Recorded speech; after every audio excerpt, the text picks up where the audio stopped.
He's not the Messiah. He's a very naughty boy. Now go away. Welcome to WatchMojo UK, and today we'll be counting down our picks for the top 10 funniest Monty Python sketches, scenes and songs. I don't want to talk to you no more, you empty-headed animal food trough whopper.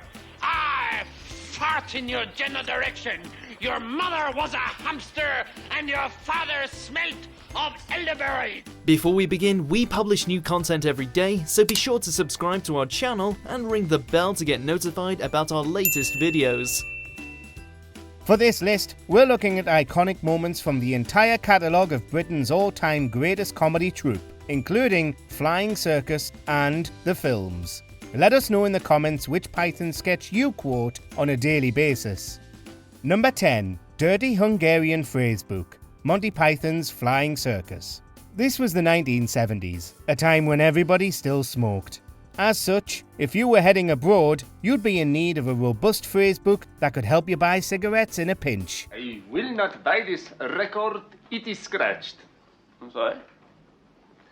I will not buy this record, it is scratched. Unfortunately, the phrasebook in this famous sketch is anything but. The Hungarian tourist, played by Cleese, visits a tobacconist, played by Jones, and employs his best translations. Do you want to come back to my place, bouncy, bouncy?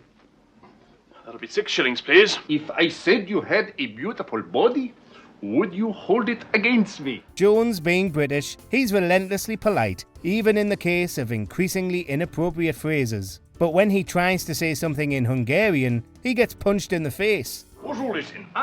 You have beautiful thighs. What? He hit me. Drop your panties, or else I cannot wait till lunchtime. The phrasebook's creator is later put on trial for intending to breach the peace. But sometimes in life, your hovercraft actually is full of eels. My hovercraft is full of eels. What? My hovercraft is full of eels. Number 9. Always look on the bright side of life. Monty Python's Life of Brian. It's the end of the film, and Brian, still mistakenly identified as the Messiah, is being crucified following an abortive attempt to rescue him. Cheer up, Brian. You know what they say? Some things in life are bad. They can really make you mad. Other things just make you swear and curse. Brian, played by Chapman, is serenaded by fellow criminal Eric Idle. Always look on the bright side of life. Always look on the light side of life. Always look on the bright side of life isn't just hilarious because of the absurdity of it being performed during a crucifixion, but it's also an outstanding song in its own right. If life seems jolly rotten, there's something you've forgotten.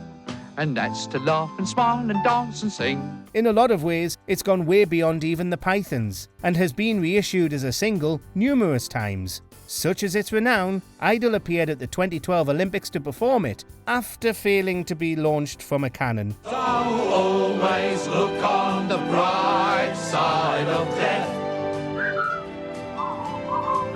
Number 8. Argument Clinic, Monty Python's Flying Circus. I'd like to have an argument, please. Certainly, sir. Have you been here before? No, this is my first time. Michael Palin arrives at a strange clinic that charges people for a good, solid row. Is this the right room for an argument? I've told you once. No, you haven't. Yes, I have. When? Just now. It's Cleese in an office, and he immediately starts to argue about whether Palin is even there for an argument or not, in a debate that quickly descends into the ontological nature of arguing. No, this isn't an argument. Yes, it is. No, it isn't. It's just contradiction. No, it isn't. Yes, it is. It is not. Palin runs out of time, though, and then begins arguing with Cleese about whether he got the 5 minutes of arguing he paid for, whether he's paid at all, and whether Cleese is, in fact, arguing pro bono. Well, if I didn't pay, why are you arguing? Gotcha. No, you haven't. Is that? If you're arguing, I must have paid. Not necessarily. I could be arguing in my spare time. The landmark sketch has since become beloved by students of language and philosophy for its complexity, and we're sure we'll see plenty of argument clinics in the comments below. Number 7. Hell's Grannies, Monty Python's Flying Circus. Idol's a television reporter, letting the public know about the latest menace to British society, a gang of marauding old women. An ugly kind of violence is rife, stalking the town. Yes, gangs of old ladies attacking fit, defenseless young men. It's a parody of the Hells Angels and features a man outfitted in biker gear saying that even he is scared to go outside with the grannies around. Yeah, sometimes there's 3 or 4 of them. It's not even safe to go out down to the shops anymore. They day drink in public, assault young men, trip people over, and destroy phone boxes. Idol says the grannies are rebelling because they're so enraged about their children becoming accountants, and they promptly trick him into falling through a manhole. And they begin to wonder, is it all worth it? Is it all...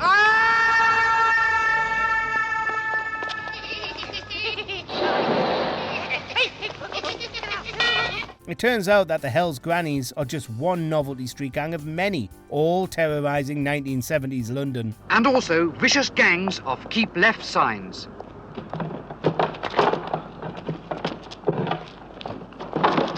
Number 6. The Spanish Inquisition, Monty Python's Flying Circus. We're now in the year 1912, and a husband and wife are bickering over the trouble at mill. What on earth does that mean? I don't know. Mr. Wentworth just told me to come in here and say that there was trouble at the mill, that's all. I didn't expect a kind of Spanish Inquisition.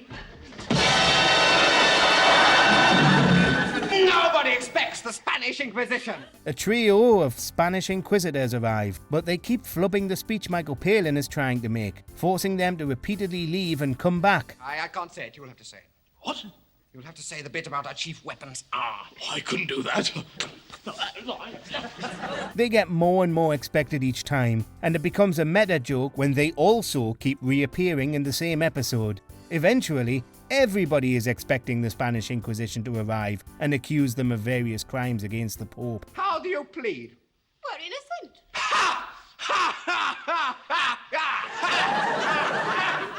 We'll soon change your mind about that. They've also unfortunately left all their violent medieval torture devices behind in Spain, much to their upset.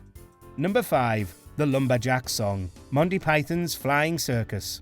After leaving a different sketch, Michael Palin ends up in the woods with Connie Booth on his arm and a troop of Canadian Mounties nearby. I'm a lumberjack and I'm okay. I sleep all night and I work all day. He's a lumberjack and he's okay. He sleeps all night and he works all day. He launches into this now iconic song about the joys of a lumberjack's simple pastoral life. But our expectations are quickly subverted. I cut down trees, I skip and jump. I like to press wildflowers. I put on women's clothing and hang around in bars. The lumberjack reveals he likes to dress as a woman in his free time, and it's this he also associates with the hyper-masculine life of a lumberjack. Suffice to say, the chorus of Mounties and the woman he's with don't take kindly to this revelation. I cut down trees, I wear high heels, suspenders and a bra. I wish I'd been a girlie, just like my dear papa. His confession means he gets pelted with tomatoes and booed off.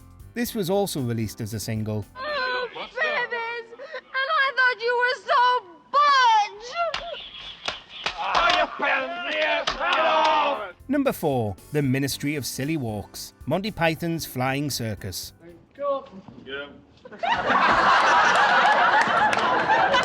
The genius of this sketch lies in its simplicity, as when you really get down to it, it really is just a group of people doing silly walks.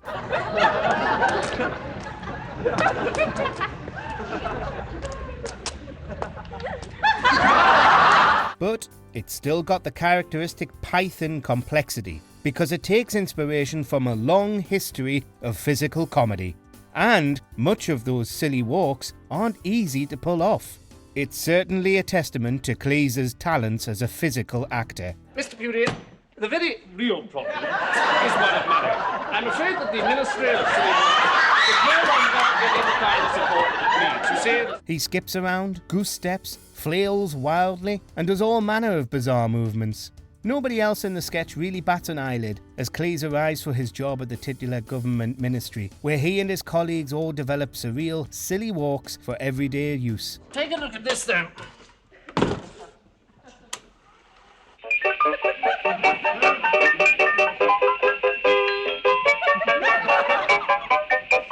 Number 3. The Black Knight, Monty Python and the Holy Grail. The fearsome Black Knight's only job is to guard a plank of wood, and he'll be damned if he lets King Arthur get past him. None shall pass. What? None shall pass. Arthur initially wants to recruit him, but the knight takes his duty extremely seriously, and they engage in battle.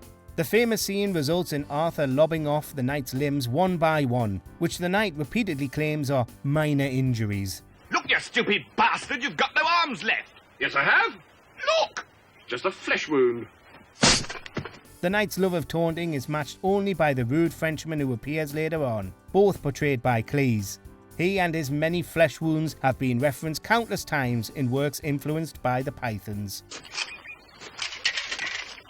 All right, we'll call it a draw. Number 2. The funniest joke in the world, Monty Python's Flying Circus. You could say that the Pythons came up with many of the funniest jokes in the world during their careers, but none of them were quite on the level of this one.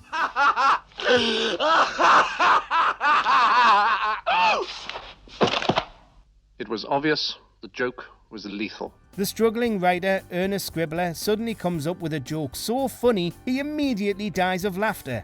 His mother comes into the room to check on him and suffers the same terrible fate. The joke is later retrieved for use by the British Army so that they can deploy it during war. It's a joke so deadly, it could have Fritz's forces falling about. They translate the joke into German to see if it still works and get into a joke arms race that results in a ban on joke warfare. In action, it was deadly. Number 1. The Dead Parrot, Monty Python's Flying Circus. It couldn't be any other. Not only is the Dead Parrot possibly the greatest and most famous Python sketch of all time, but it's also one of the greatest sketches ever written, full stop. Oh yes, the Norwegian Blue. What's wrong with it? I'll tell you what's wrong with it, my lad. It's dead. That's what's wrong with it. John Cleese arrives at a pet shop with a dead parrot, presenting it to shopkeeper Michael Palin, who insists that the parrot isn't dead so that he doesn't have to deal with Cleese's complaint. No, that's not dead, it's resting. Resting? Yeah, resting. Palin insists that the parrot is just sleeping, despite Cleese absurdly proving the contrary. Raise and change! This is your 9 o'clock alarm call!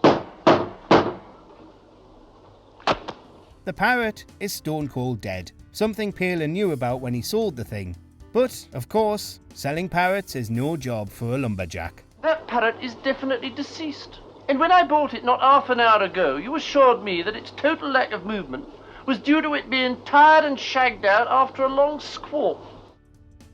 Do you agree with our picks? Check out this other recent clip from WatchMojo UK and be sure to subscribe and ring the bell to be notified about our latest videos.